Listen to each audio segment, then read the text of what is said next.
बनिया था, भला था, भोला था, नीम पागल था। एक छोटी सी दुकान चलाता था, दाल मुरमुरे रबड़ी जैसे चीज़ें बेचता था और शाम तक दाल रोटी का जुगाड़ कर लेता था।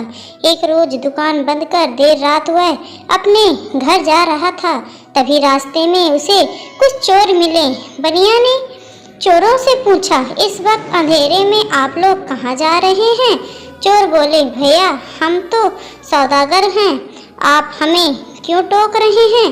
बनिए ने कहा, लेकिन एक पहर रात बीतने के बाद आप जा कहाँ रहे हैं?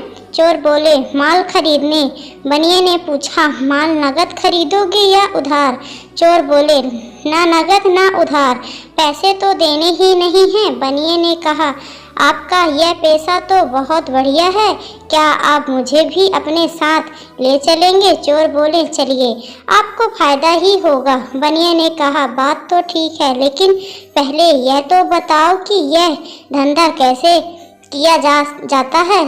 चोर बोले, लिखो किसी के घर के पिछवाड़े। बनिया ने कहा, लिखा। चोर बोले, चुपचाप सीधे लगाना। बनिया ने कहा, लिखा। चोर बोले, फिर दबे पांव घर में घुसना। बनिया ने कहा, लिखा।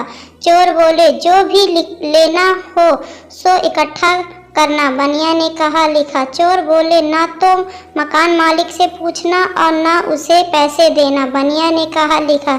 चोर बोले, जो भी माल मिले उसे लेकर घर लौट जाना। बनिया ने सारी बातें कागज पर लिख ली और लिखा हुआ कागज जेब में डाल लिया। बाद में सब चोरी करने निकले। चोर एक घर में चोरी करने घुसे और बनिया दूसरे घर में चोरी करने पहुंचा। वहां उसने ठीक वही किया जो कागज में लिखा था। पहले पिछवाड़े सीधे लगाई, दबे पांव घर में घुसा, दिया सलाई जलाकर दिया जलाया।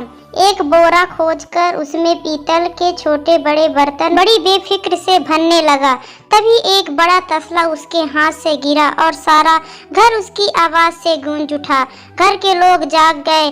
सबने चोर चोर चिल्लाकर बनिए को घेरे लिया और उसे मारने पीटने लगे। बनिए को ताज्जुब हुआ। मार खाते उसने अपनी जेब में रखा कागज निकाला और उसे एक नज़र पढ़ डाला। फिर तो वह जोश में आ गया।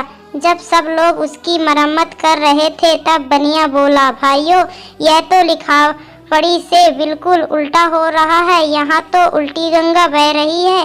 बनिए की बात सुनकर सब सोच में पड़ गए। मारना पीटना रोककर सबने पूछा, यह तुम क्या बक रहे हो? बनिए ने कहा, लीजिए यह कागज देख लीजिए, इसमें कहीं पिटाई का जिक्र है। घर के लोग तुरंत समझ गए। उन्होंने बनिए को घर से बाहर धक्के दिया। सोच विचार कर किया कार्य कभी कष्टदायक नहीं होता दोस्तों।